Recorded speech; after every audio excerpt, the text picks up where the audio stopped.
with cool toys and make pretty things. Sorry. We get to play with cool toys and make pretty things. Who doesn't like getting up in the morning for that? I love it. I'm also, you can have a wife that buys 400 pairs of shoes or a laser. I'm the laser girl. And luckily he's smart enough to realize that a laser will feed him, the shoes will not. So we kind of have that division of understanding.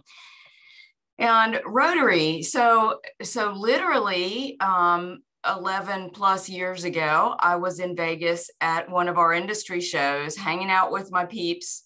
And one of my buddies, he lives in Maui and has been a lifetime Rotarian. And so he talks about it all the time because he absolutely loves it. He's been all over the world with Rotary and loves being part of an organization like Rotary. And it was interesting to hear him talk. And he said to me at the time, said, you don't join Rotary to do business. You do business as a result, but that's not the reason to join Rotary. So that was interesting to me. And then coincidentally, about 2 months later, I get a phone call, and it was the group that was trying to start up the Apex Sunrise Rotary Club, and wondered if I might be interested in coming to a meeting. And I would ask all of you guys, how did you get here? Did somebody ask you to come to a meeting? You know, or did you see a Rotary project in action? Did you meet someone like I did, Chuck, who was passionate about being involved in Rotary? That all of those are valid reasons to come. And luckily for me, my Apex Sunrise Rotary Club, then we were just a gathering of people interested in finding out more about this Rotary thing. They're all a bunch of type A personalities. Our club, we go big or go home. We decided right at the get-go, we weren't going to do a pancake breakfast, you know, and so it took us a while to figure it out. But our first big project was what's now called the Bone Sucking Sauce Peak City Pig Fest. We had some folks in our club that were foodies or that were interested in barbecue, and that's kind of how it started. And it takes over 200 people to put on the Pig Fest every year. Our club at the time had 28 members. So you can see that it is a gargantuan effort. And the first couple of years were disappointing. We worked so hard, but we made no money for the first 3 years. And we actually lost club members because they were, you know, disappointed, and they didn't feel like leadership was doing things right. You know, there's always that kind of thing. But then it started to snowball, and it got big, and we created our own 501c3, which allowed us to attract more corporate sponsors. And we really got involved with the barbecue teams, and they love it, and they love to support it. And you know, one thing led to another, and it is a huge effort every year. But you know, I've been foundation chair for probably the last 3 or 4 years. And those are the most popular committee meetings that we have, because at that time we've had $20,000, $30,000, $40,000 to give back. And, you know, I recognize that I personally can't write a check for $20,000, but what we do as a group, now we can turn it into huge. And so, as Marie said, I don't know the exact figures. But it is over $200,000, $300,000 that we've poured back into the community and into, you know, our global projects, and being able to, you know, participate in some district grants and partner with clubs in other countries on grants. So for me, it's all about passion. And my passion with Rotary literally started after I did join the club, obviously. Matthew Kane came to talk to us, and I'm sure Marie has talked to you guys, but Matthew, in his way, And if you know Matthew, or once you meet Matthew, you realize, yeah, he can persuade you to do just about anything in a very soft manner. So Matthew came and spoke to us about the Paul Harris Society. And I realized the way he broke it down, it comes down to $85 a month. I can give up a couple of my beloved Starbucks. You can't see it, but I do have a Starbucks. I can give up a couple beloved Starbucks. I can give up a lunch, and $85 a month. And after a while, I don't even notice it. And now 11 years later, my husband and I just reached major donor status. It was easy to do. I didn't even feel it. But the thing about it is that, as I said, as an individual, I can't write a $20,000 check, but I can give some elbow grease and some manpower and help put together a project that can raise hundreds of thousands of dollars for the community and give back to all of the different areas that I'm passionate about. We support the Western White Crisis Ministries. We support the U.S. Veterans Corps. We support Miracle League. So many, I could go on and on with a list of what we're able to do that I can't do as a person, as just an individual. So Matthew started me down the Paul Harris Society thing. That was good. Then Scott Reynolds is another Rotarian. He's a member of the Carrie McGregor Club. So we have some really persuasive people in Rotary. If y'all, I know you're exposed to them because, with Marie on this group, I know how that is. But so Scott Reynolds started talking to us about youth exchange. And before I knew it, I decided I would host a youth exchange student. How cool is that to have a student living with you that is from another country? And so then, so Scott came and did my host family training and went through all the slides and all this kind of stuff. I forget how old was Lily at the time, 14 maybe. And so then he gets done with the training. He looks at Lily, he says, "Now let's talk about your youth exchange." And she's like, "What?" And next thing I knew, Lily was off on a short-term youth exchange that summer. She went to Italy. She was 15, I think, when she went to Italy, because as a parent, I was terrified of sending my kid who had never been on a plane by herself, much less, across the country. So it was interesting, that age group, sending them overseas is, it's like the airlines, they're kind of old enough to be on their own and not quite. And so I was losing a little bit of control. And if you know me, I have a little bit of a control issue. So that was interesting. So Lily, off she goes to Italy.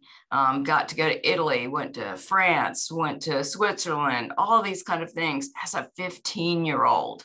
How cool is that? And all of that came through Rotary. So then, of course, her Italian counterpart came back with her. Actually, I think Juji came first. And so we had her for the summer. So now I literally have a daughter in Italy.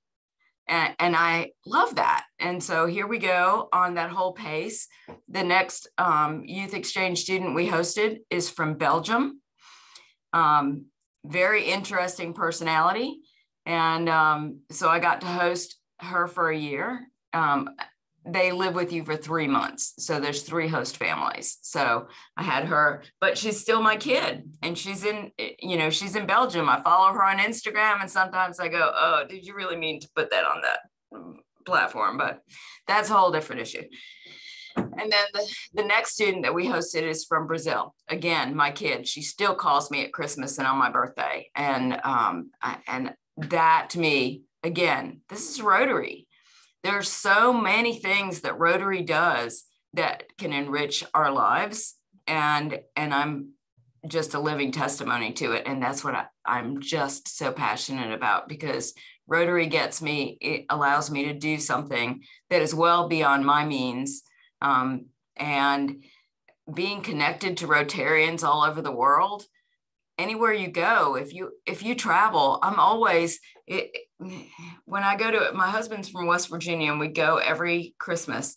And the first thing I see when I'm in town is as we drive in, there's that Rotary sign and, club meets at such and such a bank on Tuesday mornings. And I'm like, darn it, I would love to go to a Rotary Club meeting there. But we've had Rotarians that go all over, go to Europe and attend meetings, go down to Florida and attend meetings. It's open door policy. You get to meet all these really cool people.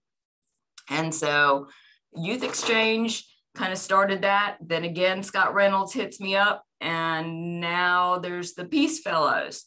And so again, another thing that we just have an incredible opportunity, because we have one of the 7, I think, peace centers in the world right here at Duke and UNC. And notice I did say Duke and UNC. I am a Duke graduate, so I would never say the UNC Duke Peace Center. It would always be the Duke UNC Peace Center. But so I went to, in April, they have a big meeting where the current class, the graduating class, presents a synopsis of their projects. Wow, that was so impactful. I will never forget the guy that was from the West Bank and talked about his life in the West Bank and how he got out of the West Bank to come and be at the Peace Center. Guys, I just can't tell you how Rotary has impacted my life just by connecting me to all of these different opportunities. And I had someone, so after that, of course, I'm now passionate about the Peace Center. And so I hosted a Peace Fellow, which is a lot easier than hosting a Youth Exchange student, because Youth Exchange lives with you. Peace Fellow does not. I mean, they might stay with you for that first week or so when they're arriving and trying to get situated and stuff, but they're adults and they live on campus or near campus or somewhere. So our first Peace Fellow was from Mexico, and now he's working in the government in Mexico. And we believe that he'll be president someday, and we will know him at the time. And unfortunately, poor Marco got stuck in the Peace Center when the pandemic hit. So we did not get to do as much with Marco as we would have liked to do. I felt so bad about that, but he was a tremendous Peace Fellow. We're excited about what he's doing in the world.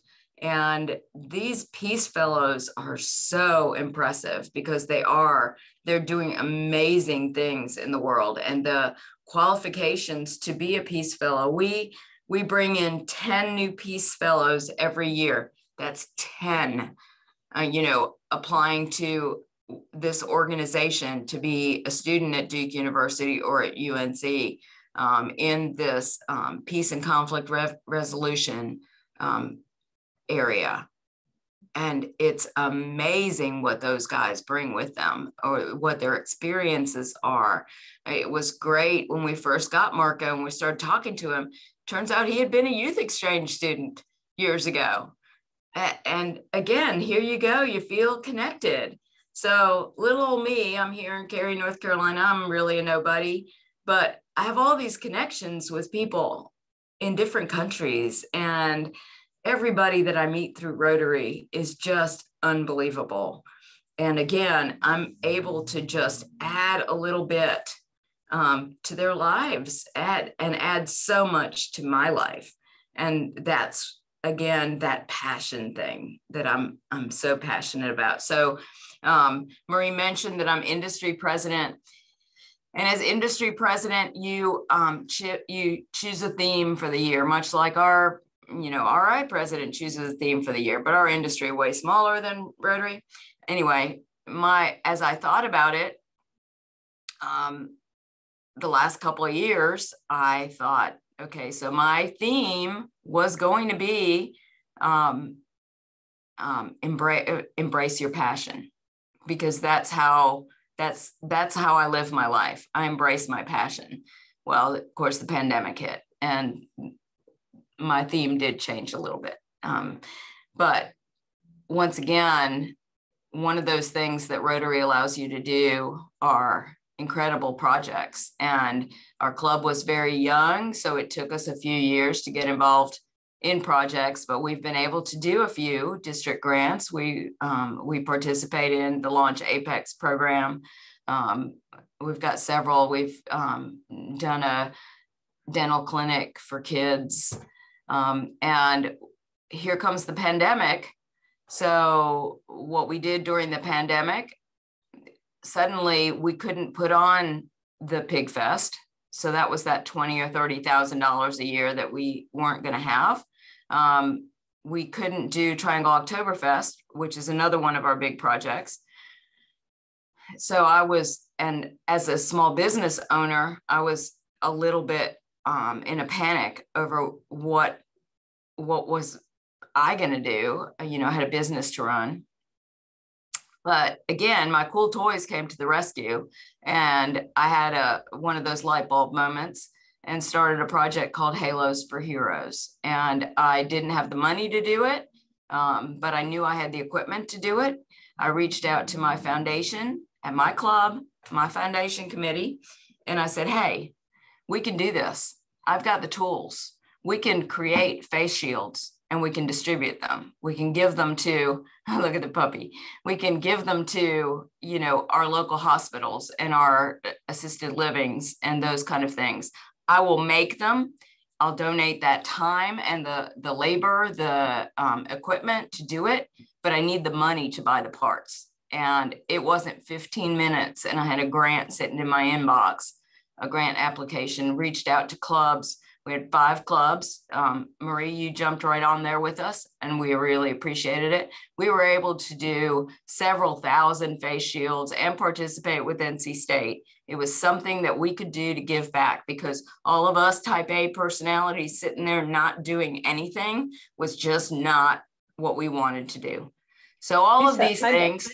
Yeah. I was just going to say, we've got about 9 minutes left and I'd like to, I realized several things happened while you were speaking. One, David teared up, which made me lose it on my end. So you re-rotarized David today. At least that's what I interpreted.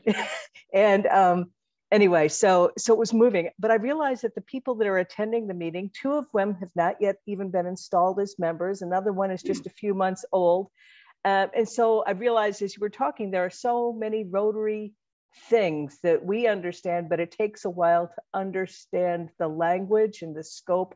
So I would just like to open it up to some of our or anybody with questions for Lisa, because clearly Lisa has a passion for Rotary. What can I help you guys with? Well, I don't have a question. This is Mary. How are you, Lisa? I'm great, Mary. Good to hear your story. And I just want to echo what Lisa said. Art and I have been involved in the Peace Fellow program, and we've hosted 4. And it's an amazing experience. And I think anything, particularly new Rotarians or anybody that no matter how long you've been in Rotary, you may have joined Rotary in 5 or 6 years ago, or just now, or 10 years. But you will find that you'll have something happen. And that's when you'll realize, yes, I am a Rotarian. I was involved I was a Rotary, but now I'm a Rotarian. And that comes through the experiences, the connections that you have. And I as Lisa said, I would encourage all of you to be involved in opportunities that come your way. And Rotary is a great organization. I've been in Rotary for over 20 years. So I would have been involved earlier had they had women involved in Rotary.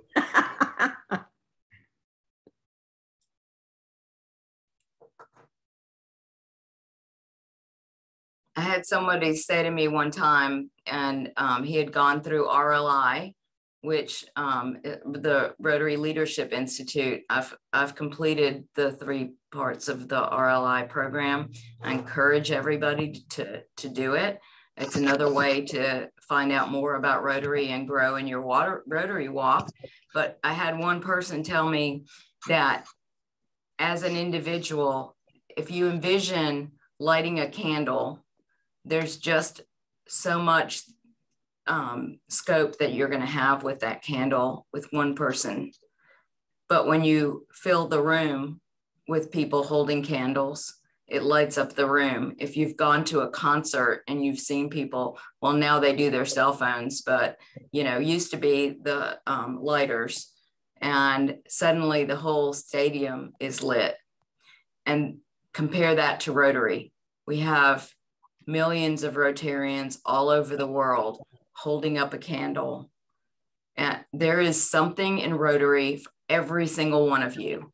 Small, you have a little bit of time to give, you have a lot of time to give, you have a passion for children. It's unbelievable to me that in Wake County, we have children going to school hungry, or children that go home and don't know if they're going to get fed until the following week. As Rotarians, we do backpack buddies and different things like that. There's something for everyone in Rotary, and I'm so proud to be a Rotarian. And I think if you're new to Rotary, if you are just testing the waters, you can find a spot, and there's no better place. Thank you. I think Ryan unmuted himself, I think. Do you have a question, Ryan? No, I just want to say pleasure, Lisa. Good to hear from you and see you. Your passion is a bit contagious. So thank you for being with us this morning. Thanks, Ryan. And you have no idea what's available in Rotary right now, but we can begin to tell you how to find out more. And one of the best places to do that, Lisa mentioned Rotary Leadership Institute. That's a great opportunity.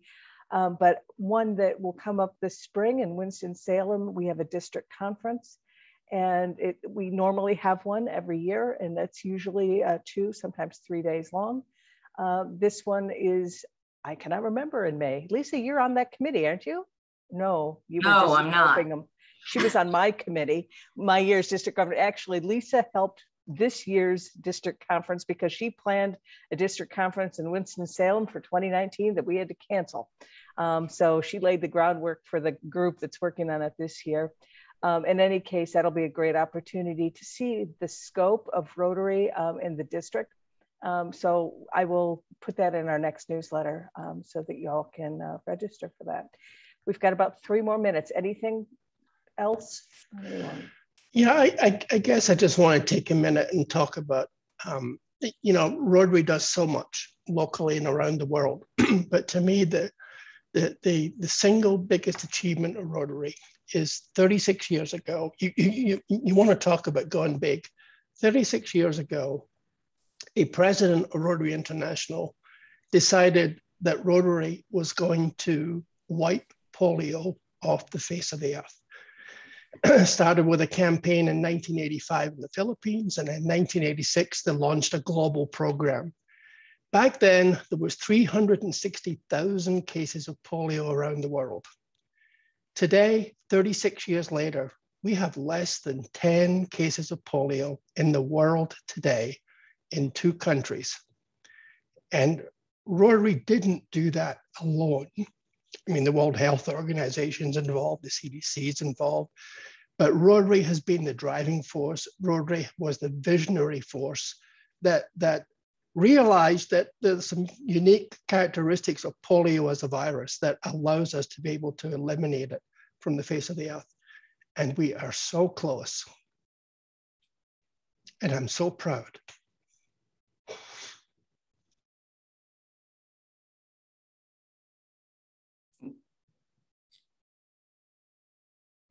I guess when you hear Rotary talk about Polio Plus, the plus is important too, because all of the infrastructure we set up around the world to combat polio is now being used to combat other diseases. And I would encourage you to give and give generously. The Bill and Melinda Gates Foundation match our donations 2 for 1. So for every $1 you give, $3 goes to Polio Plus. So I think that's an example of what Lisa said about going big, and Rotary can go big. They can go big locally. They can go big worldwide. We've got the largest privately owned, privately managed foundation in the world, and we use it well. And to follow up on David's comment about Polio Plus, if you are interested in participating, you can sign up through Rotary Direct, and Marie can help with that, $10 a month. So Lisa talked about $85 a month for the annual fund, and you just don't miss it. And so this is another way to participate, to make a big impact because of the match that the Gates Foundation is doing, to make a big impact in polio. And Randy Lickey coming and talking to your club in a couple of weeks. He's got some really exciting news about where we are. So I think that would be good. So that's another possibility of giving, and makes a big difference, but it's something that you as an individual can do. So I ask you to consider that. And I took my my Paul Harris contribution, which is that $85 a month. You can split that any which way you want. So I split mine to where $60 goes to the annual fund and $25 a month goes to Polio Plus. So double whammy. That's great. Thank you, Lisa. We adjourn at this time, so I'm going to let you go, but I will be mailing you a lovely, by email, by the way, virtual certificate of appreciation.